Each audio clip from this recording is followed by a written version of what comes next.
This episode of the Cork and Entertainment Show is brought to you by Black Box Prompter.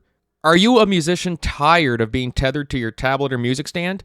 Do you long to connect with your audience on a deeper level, but find yourself constantly glancing down at your lyrics and chords?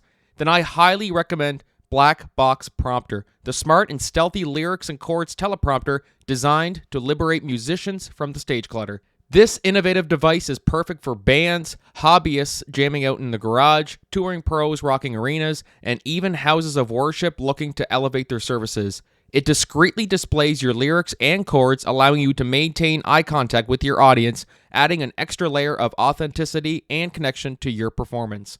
Don't let distractions hold you back. Unleash your full potential and create a more powerful connection with your audience with Black Box Prompter.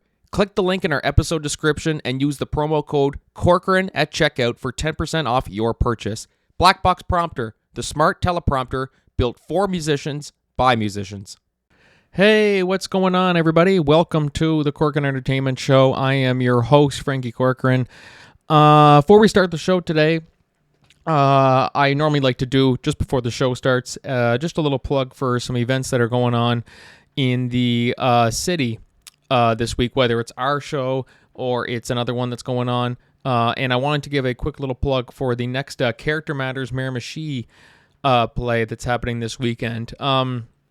So the play is called Whispers and Wedding Bells, rooted in local history and brought to life by a talented local cast. Be sure to join them for this one-of-a-kind theatrical event. So it runs May 30th, May 31st, and June 1st. May 30th, it will be at 7 p.m. at the Miramichi Folklore Park in Renews. May 31st at 7 p.m. at the St. James and St. John United Church Hall. And June 1st at 2 p.m. at Nelson Rural School. So you can get your tickets on Eventbrite, and definitely be sure to come out and support local talent.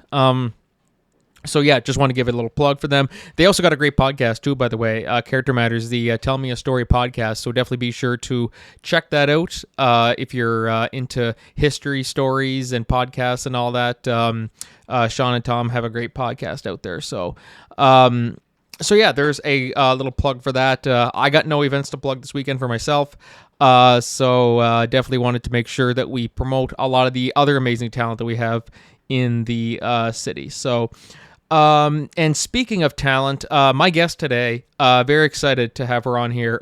We had a great time. True Istina. So she's a singer-songwriter who, this really got to me. She started singing when she was 2 years old, and she's done so much more since then. Her latest single, The Word is available now wherever you listen to your music, Spotify, Apple Music, and all that stuff. We talk about a lot of things. Just getting into the entertainment industry, writing, and, what she does as a pre-show ritual. A whole bunch of stuff we talk about, and it's a fun chat. So definitely be sure to follow her wherever you can on social media and all that stuff. And also download her music as well, too, wherever you listen to your songs. Later in the show, I want to give my thoughts on the recent Theo Von bar fight, or quote-unquote bar fight. We'll talk about that. And Lauren Cohan, of course, Maggie from The Walking Dead, has opened up about the payment discrepancies that went on a few years ago. It was around the time when she left the show for a brief period of time. She kind of opens up about that. So let's give her thoughts on that later on in the show. But until then, guys, just sit back, relax, and enjoy the podcast today.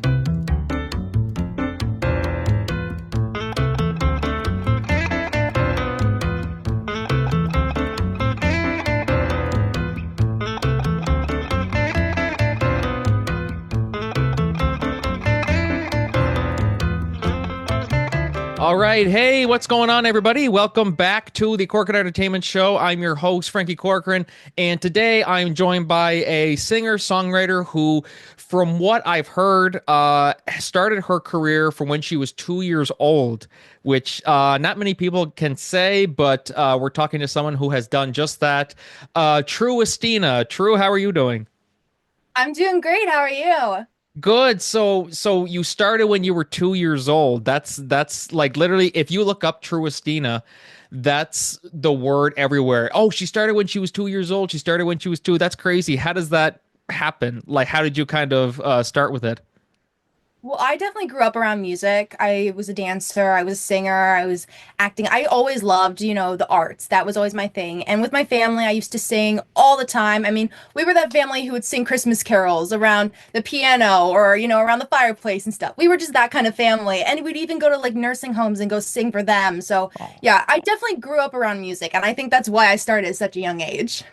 Are you the type of family you say who sing Christmas carols? Do you guys sing Christmas carols even when it's not Christmas? Are you those types of families too? We have our trees up till like July. Okay, that's Oh, yeah. not that there's anything wrong with it. Like, it's funny, people will give so much crap to people who still have their Christmas trees up and stuff. I'm like, okay, it is what it is. You do your thing. We make them Easter trees or Valentine's Day or like whatever holiday. We just change the tree. Well, it makes it easier too, and it's less to move around, which is good. The less trips and work that you can make for yourself, the better. But so yeah, I mean, it's really amazing to see. So, how old are you? I just turned 20.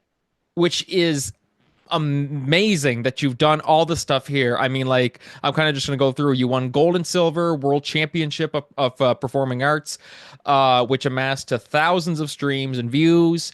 And you have so many songs. So for fun, new life, walk in the line. No, not the Johnny Cash song.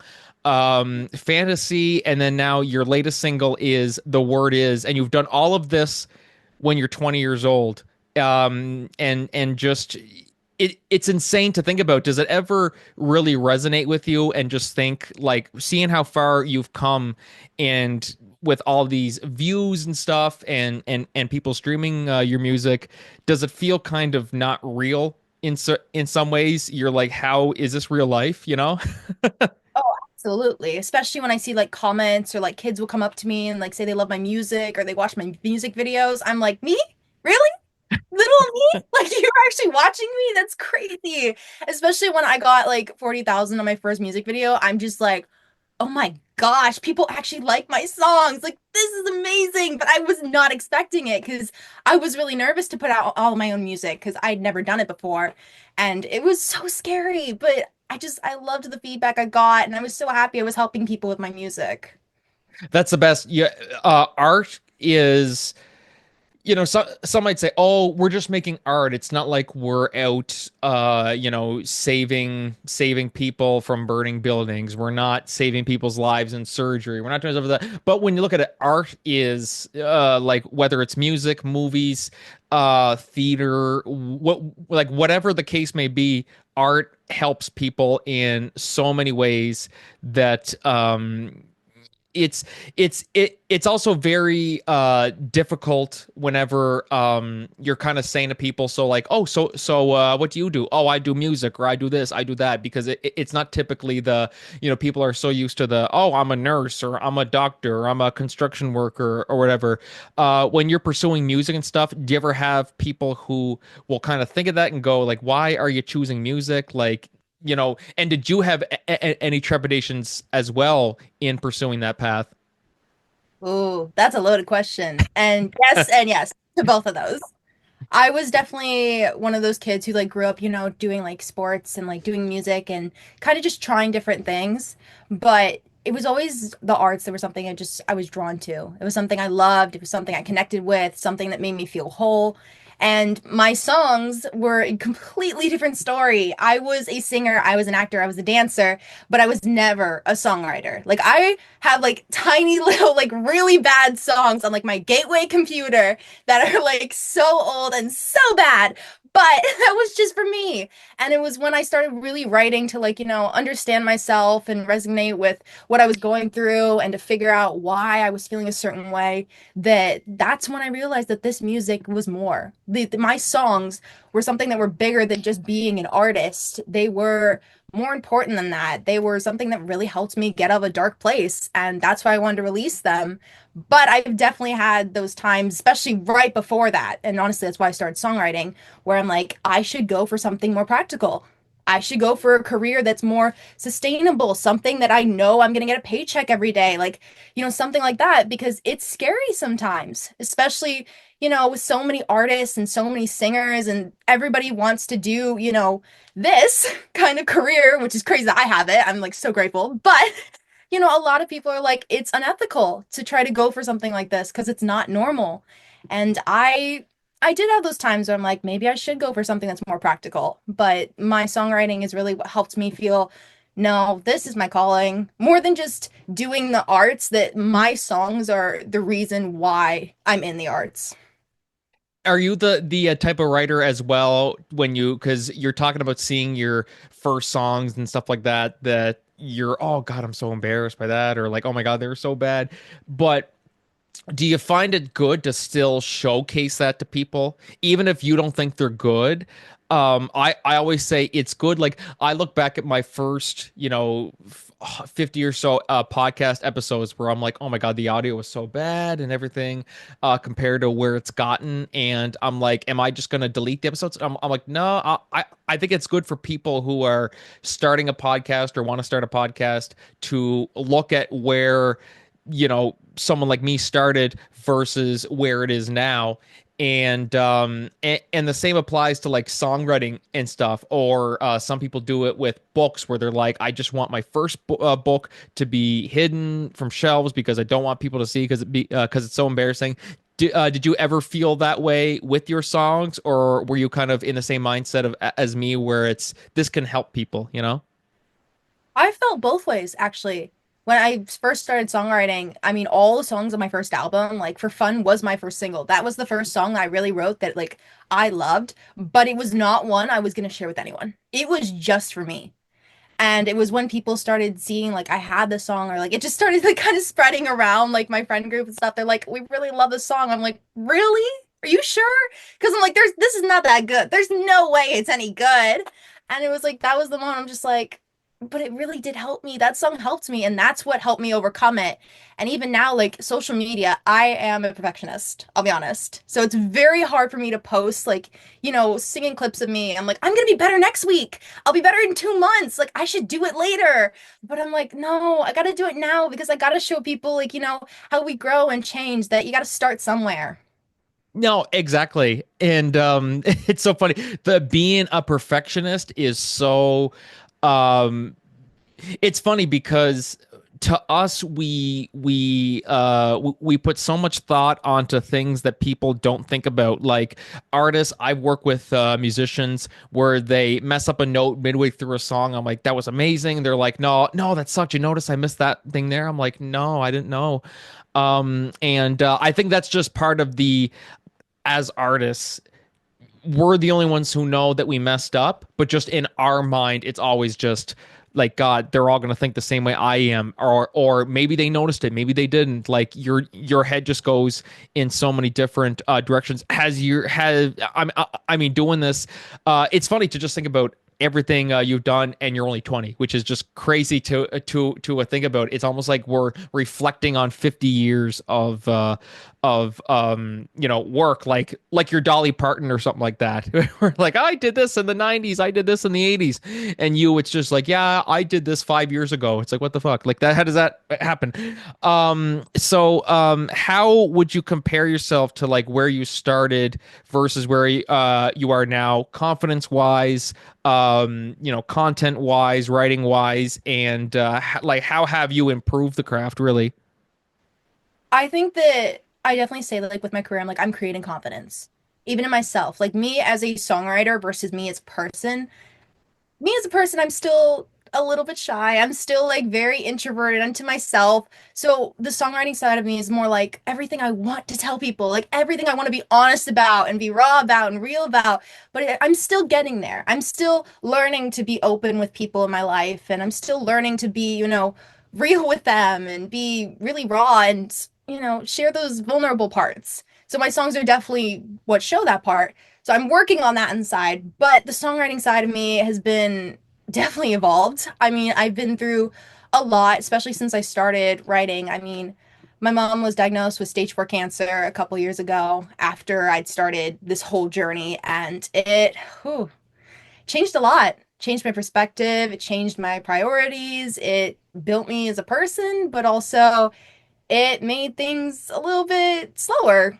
And it was okay. I've learned to deal with it, but it's like it felt like it was kind of a blockage. And I learned to overcome that. And that's something I think that's made me even stronger and shown my music has more depth to it because I had to learn to overcome that. And it was very hard, especially because I had such a strong start with my career and getting all my music out, my album and everything, and music videos. And then it's just like, but the ones you love, they come first. Always. Family comes first. So I had to take a step back but now I'm really grateful I did because I got to spend that time with her and it really made me know what's important in my life. Yeah, it's sad that it takes those moments to realize like we're all human, and it's one of those things.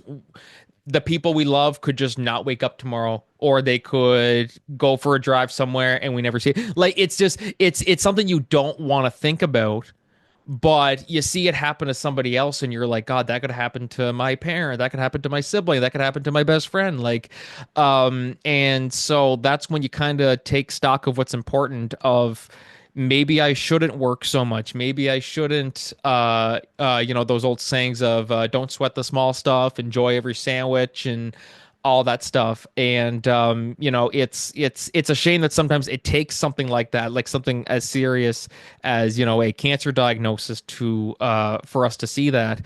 um and in doing all this stuff too, I mean, how do you kind of since then, how has your work personal life balance, how have you maintained that, especially considering what happened? And do you kind of still have those moments of like, you know, I still have to work, I still have to work, but oh God, like this happened, like I should take a step back?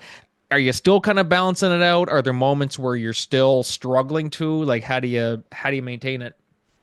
I think it's always going to be a little bit difficult just because it's something that we're still ongoing with, but it's definitely something I've learned to deal with and knowing that like music is my thing. I love songwriting. I want to help people with my music more than anything. Like that is my dream. That's my goal. I want to meet people. I want to give them another chance. I want to give them the hope to continue fighting for whatever they're going through. That was kind of the last thing that I'm like, you know what? I'm done second guessing myself. Like this is what I love. This is what people have connected with. This is what really makes a difference. And I want to do that for other people. So this is it. Like, this is my life, and I'm going full force with it.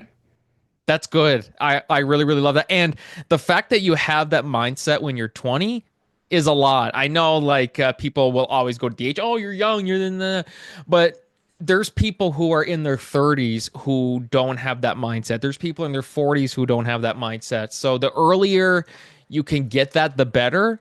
Like, I just think it's so, like, you know, like, congratulations on being able to take those steps, and to realize just how short life is, and just realize how we could all be gone tomorrow, like just things you just don't know, and that you also kind of just got to go at your own pace, but you also still have to work too, because that's something that people say, oh come on, you still got to work, you're not gonna work. But so I mean, how would you was there any moments throughout your career where you realized like, maybe I shouldn't do this, maybe I got in over my head, maybe I'm getting into this for the wrong reasons? Did you ever have that moment, and if you did, what kind of pulled you back? Yes, I did have that moment. I took a gap year between my senior year and college. So I was just working on music full time. Like that was my thing. I was fully working on music. I was entirely invested. Everything was going into my music, whether it was the songwriting part, whether it was music videos, whether it was creative versus like promotion, everything. It was all sides of the music industry. And I put everything into it. And it slowed down a little bit, especially after like the strike with the acting industry and stuff and movies and that affects a lot. All the arts are connected. So after that, I kind of took a step back and I got a lot of pressure to go to college. And I'm like, maybe I should because, it slowed down. Maybe this is the next step. But I decided to go to school for music production and I loved it. It was perfect for me. I got to learn about the music business. I got to learn about songwriting. I took guitar lessons. I did everything and I loved it. It was perfect for me because I'm like, I still wanted to do something with music, but I'm like, maybe I just need to, take a step back. And I did, and it's worked out perfectly. Since then, literally since I got out of school, I've been filming music videos, I've been in interviews, I've been back in the studio, I've been recording. Like it's been crazy. The journey is only getting faster and faster, but I love it, and I'm so grateful because now I'm like I know this is what I want because I did go to college in a way for music. So I know that that path it was great, but it's not what I want for my life. No, exactly. And speaking of music videos, you just did a new music video too, correct? Yes, I did. Feel free to tell us about it.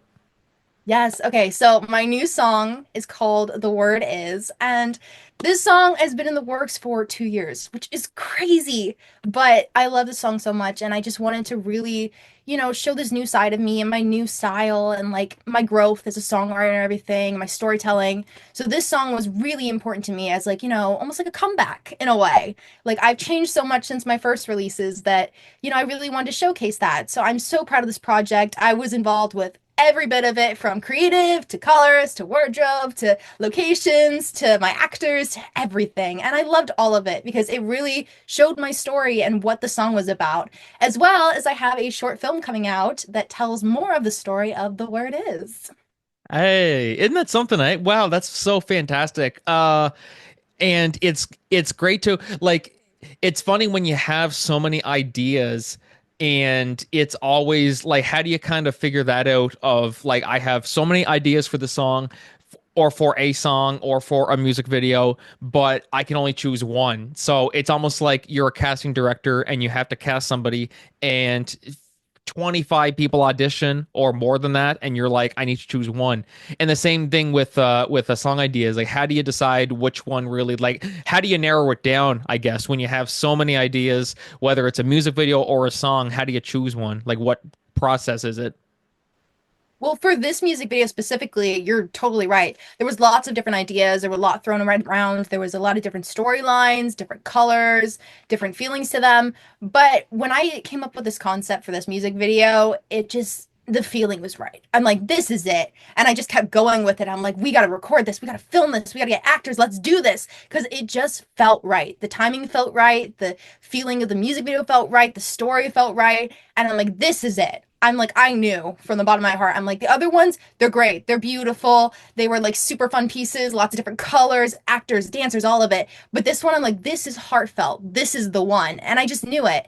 And when it comes to my music, sometimes it's like that. I have way too many songs, honestly, and even it's hard putting together a second album because there's so many options and I'm like, what am I trying to give them? Because there's so many. But there's just certain ones I'm just like, okay, this one, yes. I have a favorite song called Beating Hearts and I hope to release it super soon, but it is a very alternative song. It's something I wrote when oh, my mom was dealing with some really bad results and it's raw, it's real, it's very straightforward. It's about life and taking every second and every heartbeat and every feeling and every moment and really making it worthwhile. And that song, I'm like, that song's gonna mean something to so many people because it meant something to me. That's fantastic. Wow. And just thinking about like that's the best kind of writing I find, like even in plays, movies, TV shows, when they write something like, of course we have movies like Star Wars that's it's not really grounded in reality. Sure, there's parts that tug at your heartstrings, but really whenever you see something that like legitimately feels real because of like, hey, I went through that in real life when this person I love passed away or got sick. And songs do that too. Like songs, any type of art will, if it's able to tug at your heartstrings, and it comes from the heart, from the writer, you feel it. You feel the connection with the writer as well too, because they've experienced it, you've experienced it, and it's truly something really phenomenal. And throughout this whole process, have you had many particular influences that inspired you to take this step, to go for it, and maybe help with some of your writing styles? I think for sure. I think especially with my music, it's kind of evolved. Like my first influences as a songwriter or just even a singer were like Carrie Underwood, Pentatonics. Like I loved them growing up. I would listen to them nonstop. I think I have almost every album of Carrie Underwood's and I've been to her concerts and like I've just always loved her music and I've watched her music videos way too many times. Like Vivo, ooh, that was my thing. So I was always that kind of kid. But Those I old good old days, Vivo yes, days. I know I miss the Vivo. I'm like, that is a dream of mine to be on Vivo. Dream come true if I get on Vivo. So yeah, that's a something I want, I guess. That's my bucket list. But Bucket. yeah, I love artists like that so much. And then even just now, like growing up, I've been, inspired by so many different songwriters. And I'm just like, I love their way of telling stories. And I think I've incorporated that slowly, but I've also found my own way of telling stories. And I think mine is a very almost like direct. It's like what I want to say to people. It's like really, I'm telling you exactly what I'm trying to tell you. It's straightforward, it's honest. It's like, there's no beating around the bush. Like if I give you a metaphor, there's a reason I'm giving you a metaphor because everything, like I'm just telling you how it is. And that's how I think all my songs are, whether it's about hope or, really feeling really dark or really low. It's like, it's telling you how it is. It's honest, it's raw, it's real, and it's straightforward. And that's my style. The Corkin Entertainment Show is brought to you by Podmatch, the ultimate platform designed to connect podcast hosts with prospective guests effortlessly. Are you a podcaster looking to elevate your show to new heights? Or perhaps you're a guest hoping to share your story with a broader audience. Whatever your podcasting goals are, we have the perfect solution for you. Podmatch simplifies the entire process of discovering guests for your show or finding podcasts to feature your expertise. Now imagine a platform where you can easily match with like-minded creators tailored specifically to your niche. With Podmatch, you can effortlessly network with influencers and thought leaders, all while staying true to your podcast vision. There are a multitude of ways that Podmatch can help you grow your brand. You can be part of a thriving community of podcasters and potential guests. Engage, collaborate, and grow together. If you're ready to experience these fantastic benefits for yourself, we invite you to join Podmatch today. Head over to www.joinpodmatch.com/Corkin Entertainment and sign up right now for only $6 a month. That's right, you heard me right, $6 a month. Join the Podmatch family today and watch your podcast soar to new altitudes. Thank you for tuning into the Corkin Entertainment Show and happy podcasting. That's good to just be direct. And some people say, "Oh, it's too dark. It's too real." Well, yeah, because it is real. Life is real, you know. But no, that's terrific. And how do you feel about performing live? Like, like that's always a whole different thing. I mean, like obviously there's pressure when you're recording a song in a studio or whatever, but when you're playing it live in front of people, like how do you kind of deal with that? That's something I've had ups and downs with. I think that after COVID, I kind of lost a little bit of my confidence just because, we hadn't been performing live so much and it was hard to get back into it. But once I did, it feels so good to perform live and just seeing people like either pulling out their phones because that's the new thing or seeing people just like swaying along to the music. Like it's amazing to just see that like they like the music and that they connect with the words. And like sometimes they'll even sing along. I'm like, how do you even know my songs? Like, what? No way. It's crazy. I'm like, me? Really? But I love it. You're like, yeah, yeah, yeah, please keep it up, but how do you know my song? Uh well, that's the best feeling. That's got to be the best feeling when they start singing your songs that you wrote to. Like that's every artist can only dream about that, about people who really love your music and the people who will come up to you and say like I listen to your songs all the time, or I'm a big fan of just everything you do, blah blah blah. That really means the world. And I think it's one of those things where do you ever get angry when you see some celebrities like this popped up. I was going through shorts and stuff like that, and I found Miranda Lambert, and it was a throwback video to when at her concert Someone was taking a selfie, or three girls were taking a selfie in the front row. She stopped the concert and said, "Yeah, all right, guys, I'm gonna stop you right there. These people are taking selfies. It's pissing me off." Calling them out, basically.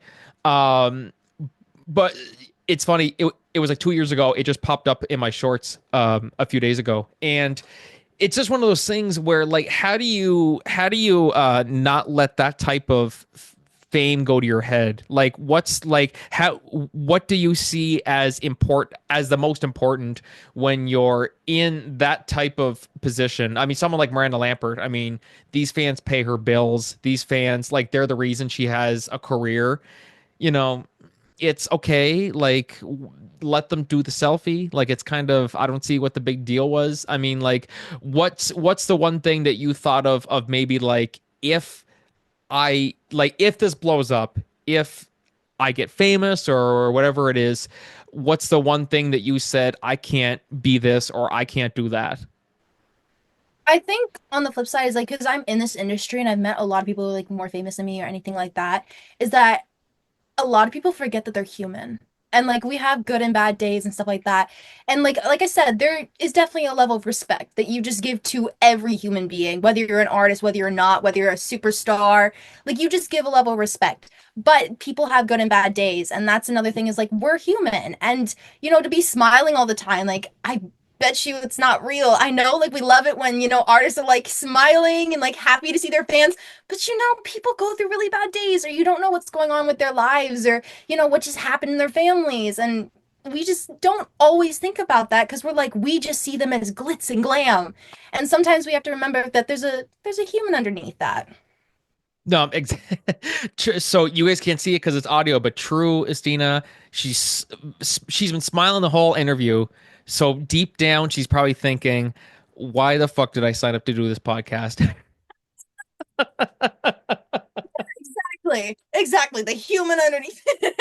The human underneath her is like, "Why did I sign up for this?" So, but that's so true. Yeah, me Like, too. yeah, but when yeah, that's what's easy to forget is we are all human, and we all have our good days, we all have our bad days, and it's all a job too. Like, even actors, it's a job. We're gonna have days where it's like, oh god, I don't want to get up and go do this, or I don't want to do that.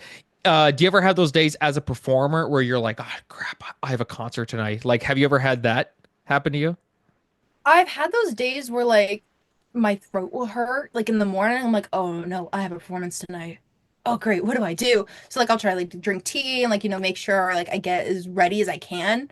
But you can't always control that stuff. So you just gotta go with it. You gotta do your best. You gotta know that you worked for it, that you prepared as much as you can, and then you give your all on that stage. And I think that's one thing is like I don't like blackout, but like I really am just in the moment when I get on stage. I'm like, I'm not thinking about like, oh, what did I do? Do this step, put your arm there. No, I'm like, I'm just feeling the music, I'm feeling the words. I'm just like, my movements are really connected to the song. And that's something that happens on stage. And that's what gets me through, honestly, every single time. That's good. Actually, do you have like a ritual before every performance of like vocal warm-ups or anything like that? I like to not talk. I know that really sucks because a lot of people want to talk to me before, but that's my best thing is because when I start talking, like I usually get like this, I get very excited and stuff like that, especially if I'm talking about music because I'm so passionate about it. But then it starts to like, raise my heartbeat and stuff. And then I'm like, okay, we're going. And then I'm like, I don't like not stressed, but like gives me a little anxiety just from doing that. I'm like, okay, calm back down. Come on, come back down to earth. So like I like to just kind of stay in my space, like usually be outside if I can, or just like breathe or like keep my eyes shut. But that's usually what I do because I try to stay really calm before because I just want to be in the moment when I'm on stage and I want to separate that from before I'm on stage. So, like, before the show, you just isolate yourself in the corner, listen to your music just to kind of like, okay, get yourself in the vibe. Someone comes up to you and just say, "Don't talk to me till after the show." Yes. Kind of person. And I know it sucks sometimes because people do want to talk to me before, but I'm just like, I just need that moment. I got to feel ready to give my all on the stage. So I got to get ready and get my energy there. Yes, and that's some people don't understand. People who aren't artists or people who aren't musicians who are about to perform in front of like hundreds and thousands of people, they don't know. You know what I mean? Like so that's the thing about it. And it's so amazing to see what you've done. And like I always go saying like, oh, like yeah, you know, you're only 20 years old, but it's still just fantastic just to see how much you've accomplished during that time. What big piece of advice, like if there's anybody listening who is an aspiring singer or songwriter or somebody who just wants to work in the arts in general, you having succeeded and finding great success in it, what is probably the biggest piece of advice that you could give anybody listening who is an aspiring artist?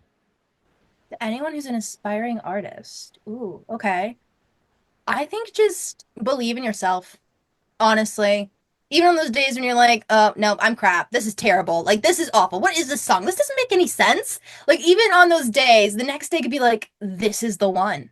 And that's all it takes. It just takes one to be like, this is on authentic. This is real. This is me in a song. And that's all it takes. That's what people connect to. So just be honest, be raw, be real, be authentic, be you, honestly. And for anyone who hasn't found that passion yet or found that outlet, just look for something that helps you feel more connected to yourself, whether that's listening to other people's music, whether that's drawing, whether that's just, doing theater or just doing singing or anything. Like any form of art is something that's cathartic and something that can really help you connect deeper to yourself.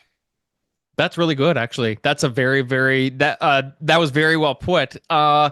This has been amazing. This has really been amazing, and I'm so excited for you and just seeing like just how much passion you have. Like it's literally just oozing out of the screen, and it's just so amazing.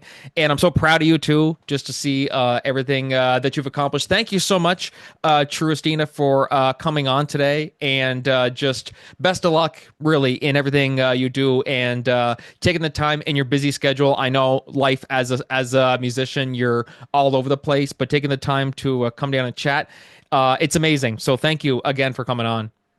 Thank you for having me. Honestly, it was great. And I love talking about this stuff. And I love the topics you brought up too. They're so fun. That's good. Yes, exactly. Let's stay in touch and let's do this again. I think this we could do a podcast on our own, like just separate from this. Like this is perfect. You want to do it? Yeah, perfect. Let's do it. You could do a podcast. Honestly, I think you have that. You have that talent. I think you know. Thank you. Yeah, I just love talking about, the honest truth. The stuff that's deep in your heart, the stuff that you can't say every day. So I'm gonna I'm here to say telling the truth with True Istina. Ooh, I'm gonna steal that. You steal that. Oh no, go ahead. Go ahead. I'm giving you permission to use that as a podcast. If you start one, just throwing it out there. So guys, we are going to take a short break. We will be right back. But until then, this is Franky and True Istina signing off. Thank you very much.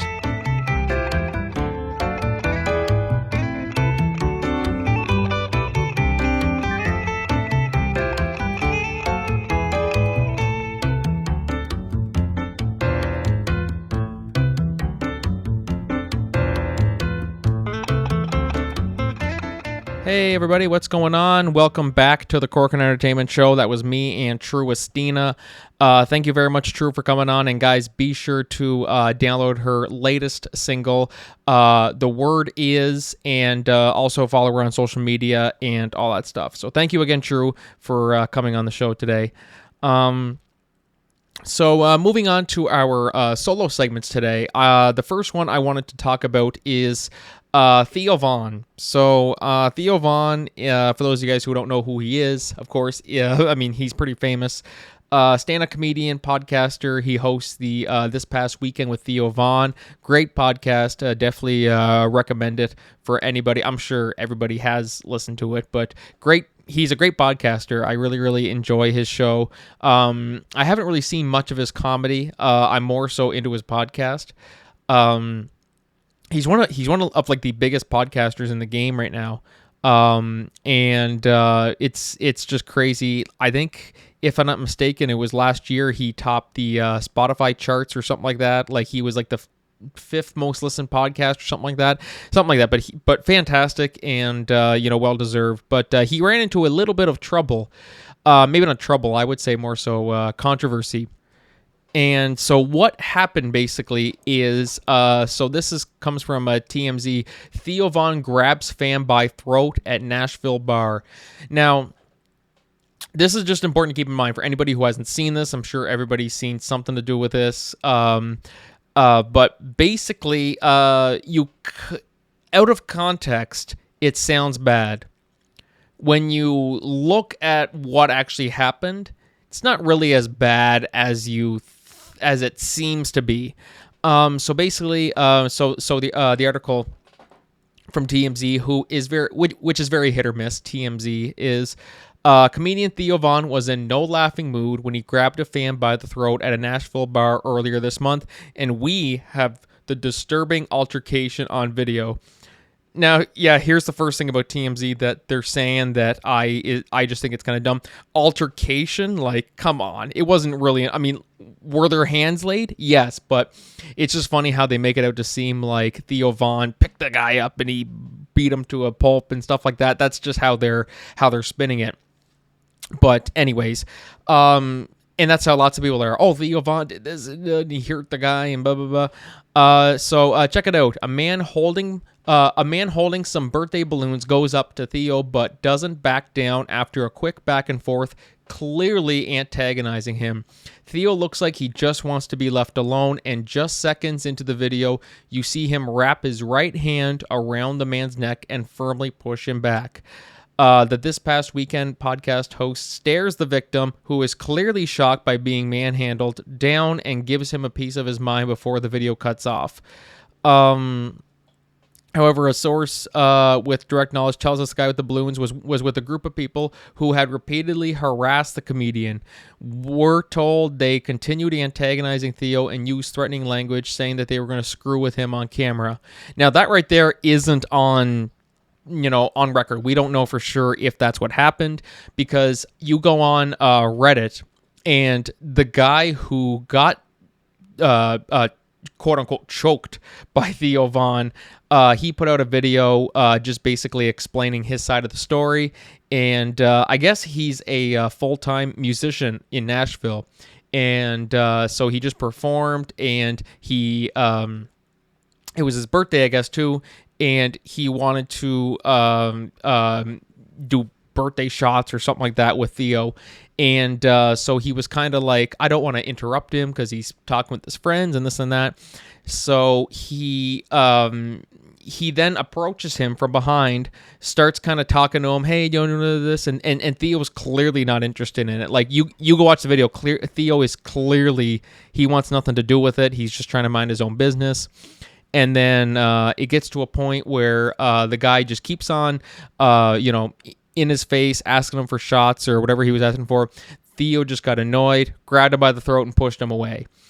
So, of course, who's right or wrong? That's the thing that it always comes down to. It's always tricky talking about this TMZ bullshit because people are on both sides. I think everybody seems to be more so on Theo's side. Now, this is something that has to be said. Just because it's Theo Von versus some guy who we never heard about, it doesn't mean that just because we like Theo Von more or we know Theo Von more, that we're just going to immediately take his side.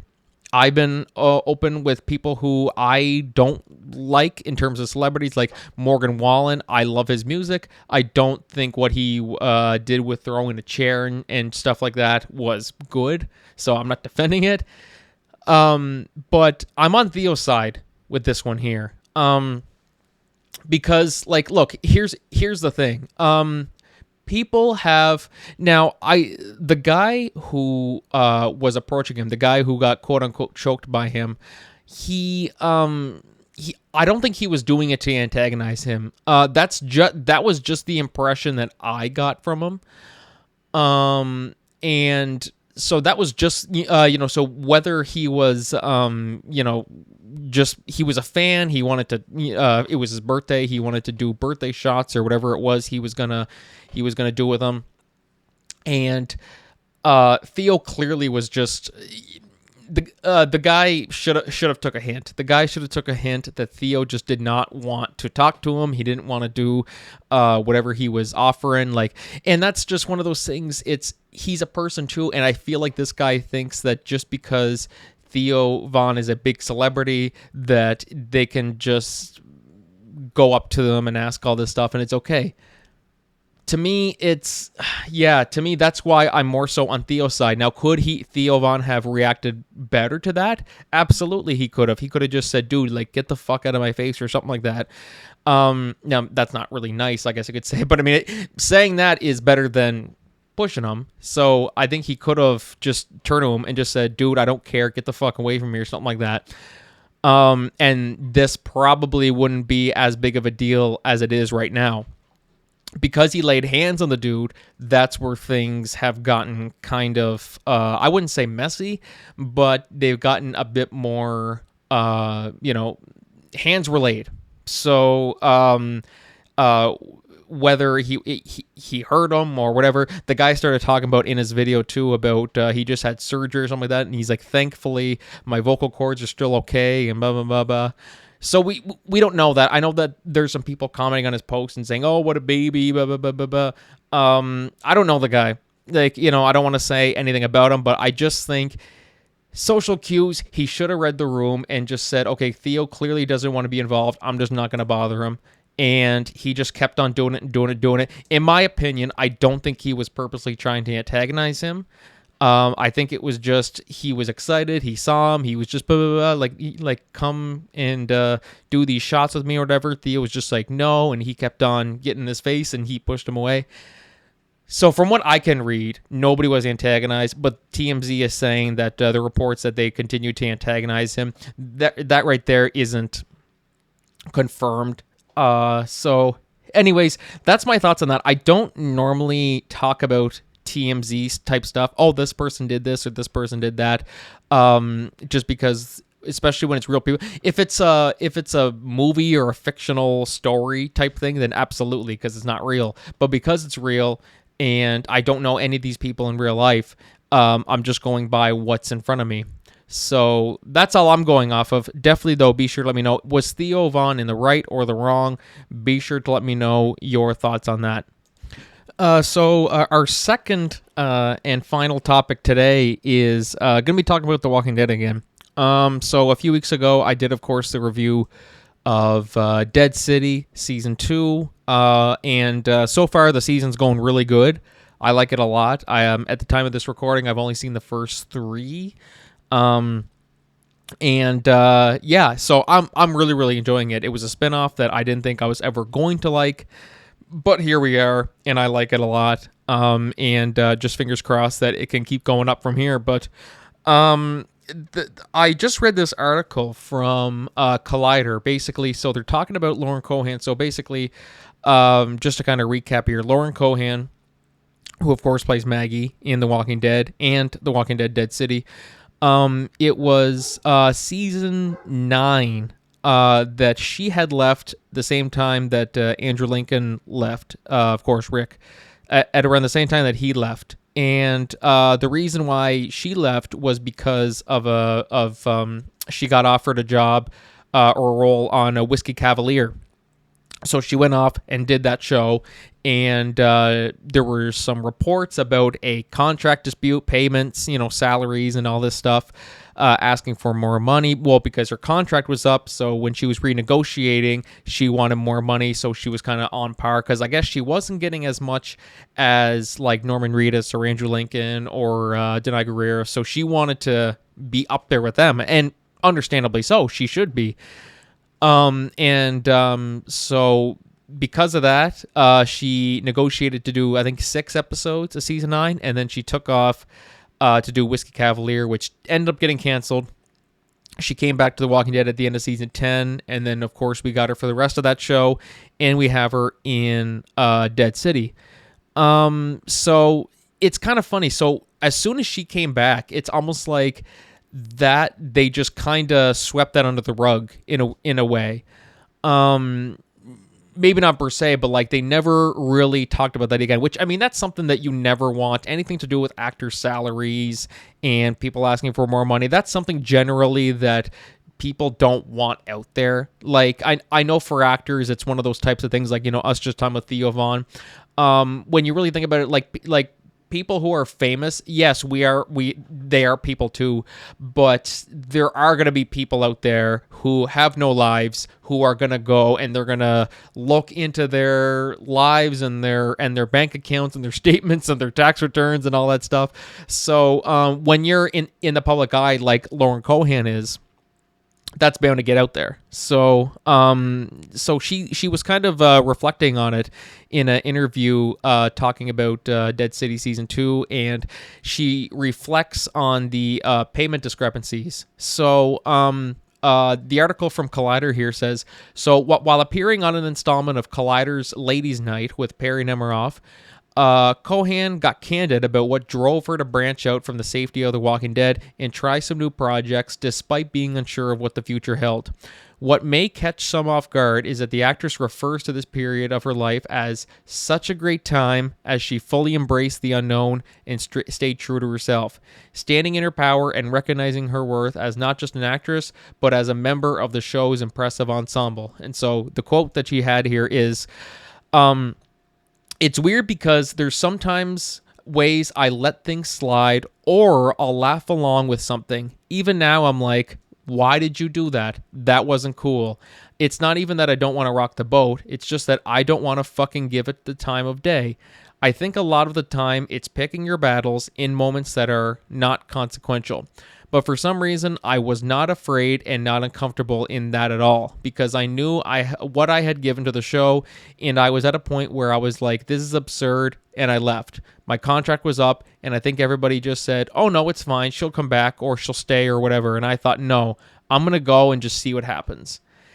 And to me, I thought, that's gold.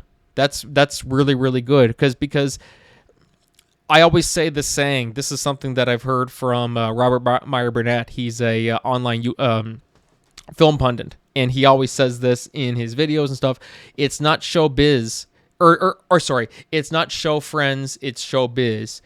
Yes, of course, you can see these people as family and friends because they work together, but at the end of the day, it's a business, and these people are making money and stuff like that. And so really in Lauren's eyes, she was getting screwed. To me, it seems like. It was one of those things where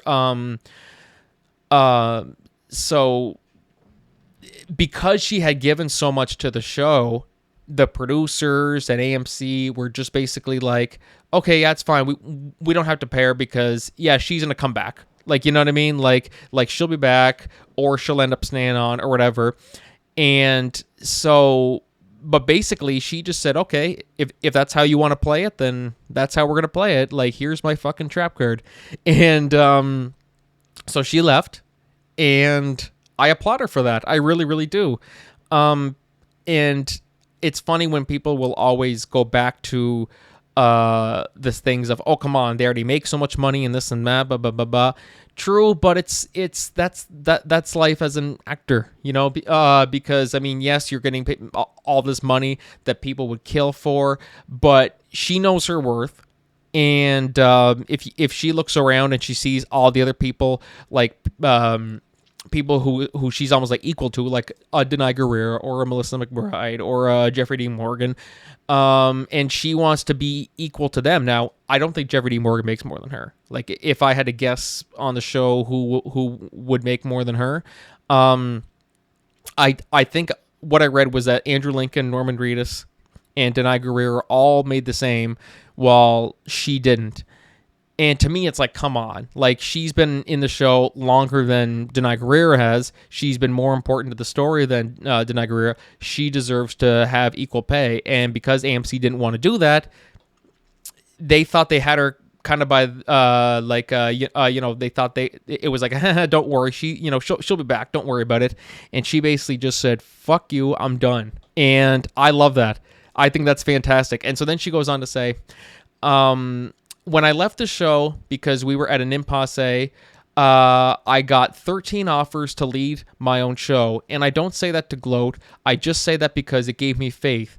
There will always be mutilations in popularity or reasons that you do or don't get jobs. And I experience that all the time.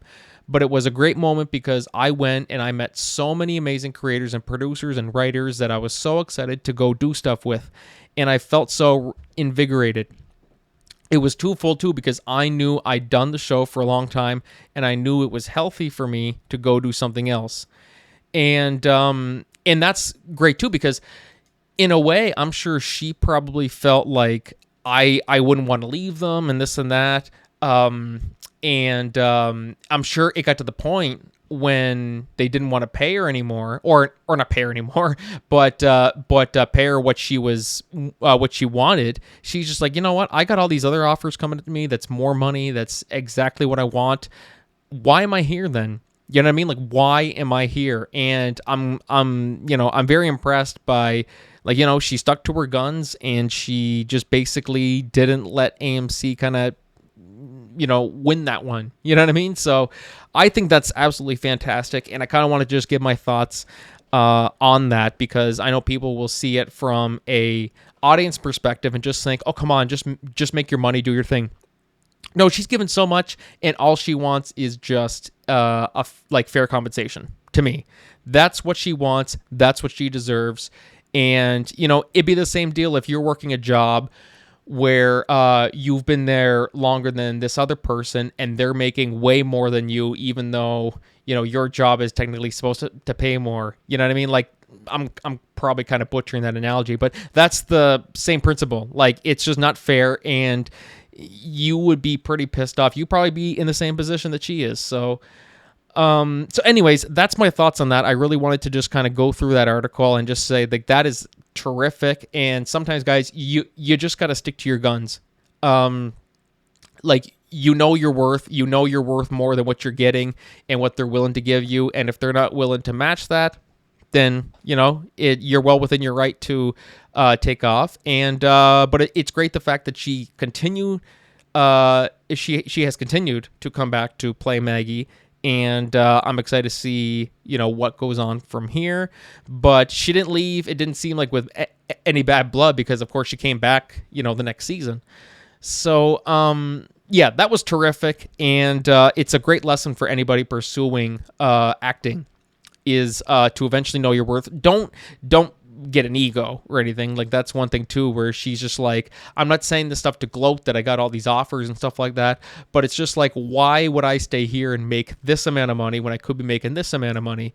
It's just a no-brainer. So anyways, be sure to let me know your thoughts on that, whether she was right or wrong. And so we're going to call it for the show today, guys. I want to thank my guest, True Istina. Be sure to download her music on Spotify, Apple Podcasts, Apple Music, wherever you listen to your music. Follow her on social media. And thank you guys for listening to the show today. Always appreciate it. If you like it, leave us a nice little review, subscribe, follow, whatever it is you guys do. And we'll see you next time. So until then, guys, this is Franky signing off. Cheers, guys.